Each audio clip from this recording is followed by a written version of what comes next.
Face का D shape होना एक बहुत बड़ा मसला है, चाहे वो 20 साल की एक बच्ची है, 30 साल की खातून है, 40 या 50 साल की खातून है। हर उम्र की ख़वातीन जो हैं, बच्चियाँ और ख़वातीन आती हैं और उनका मेन जो फ़ोकस होता है वो ये है कि उनका फेस जो है वो अच्छा और यंग लगे, स्किन ग्लो करे और स्किन की कोई पिगमेंटेशन है तो वो हट जाए। यहाँ पे मैं ये बात करना चाहूँगी कि हमारे यहाँ जो कॉन्सेप्ट है अबाउट द एस्थेटिक प्रोसीजर्स या फेस की रिजुविनेशन या कोई भी लिफ्टिंग का प्रोसीजर, उसके लिए लोग सोचते हैं कि मैं 40 साल की हो जाऊँ, मैं 50 साल की हो जाऊँगी ना, फिर मैं शुरू करूँगी।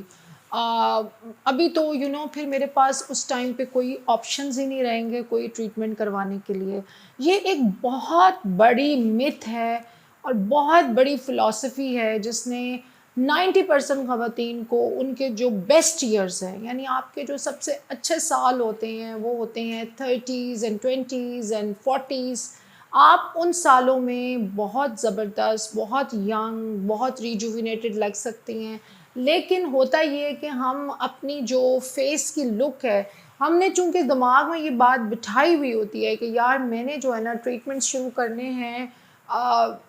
कोई भी ऐसा ट्रीटमेंट जो मुझे कोलेजन देगा, वो ही मेरा लॉन्ग लास्टिंग ट्रीटमेंट है। और ख़वातीन usually hydras, lasers and glow drips and बहुत सारे सुपरफिशियल ट्रीटमेंट्स के ऊपर फोकस कर रही होती हैं। और जब उनसे बात की जाती है तो वो एक ही बात कहती हैं कि जी डॉक्टर साहब देखें, अभी तो मैं 33 की हूँ, 35 की हूँ। अभी मैं चाहती हूँ कि 40s एंड 50s के लिए मेरे पास बहुत सारे ट्रीटमेंट ऑप्शंस रहें।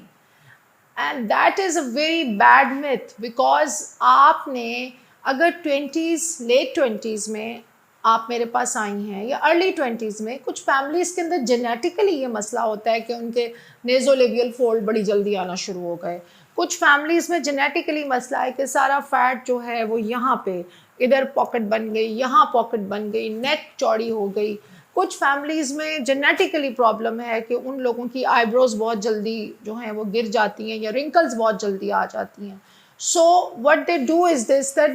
दे बिकॉज़ उन्होंने माइंडसेट ये बना लिया है कि हमने कोई भी ट्रीटमेंट जो कोलेजन देगा या लिफ्ट करेगा, हमने वो ट्रीटमेंट करना है after the age of 40s, या जो भी मेरे दिमाग में एक एज ब्रैकेट है जो मैंने दाएं बाएं से सुना है। बट अगर आप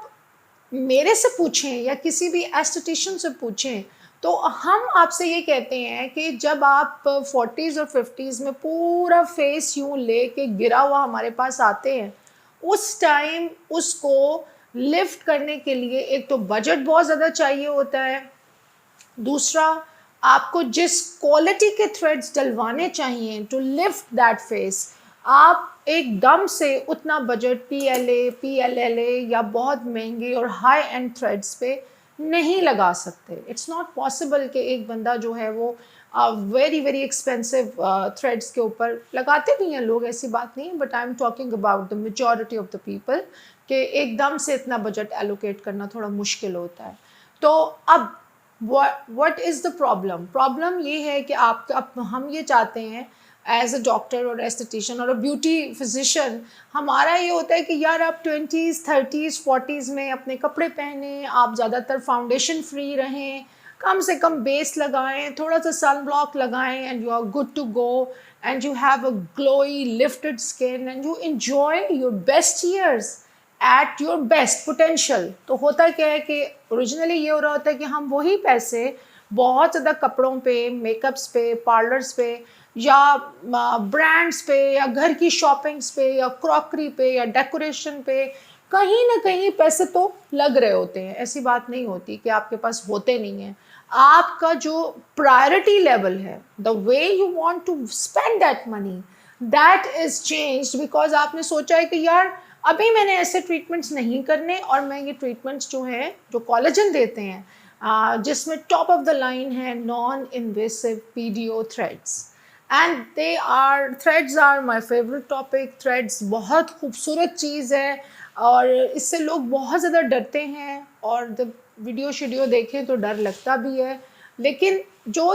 जिसको थ्रेड एक दफ़ा डल जाता है और जिसको उसके रिजल्ट्स का एक दफ़ा पूरा एनलाइटमेंट हो जाती है, वो इंसान कभी भी थ्रेड से भागता नहीं है दोबारा।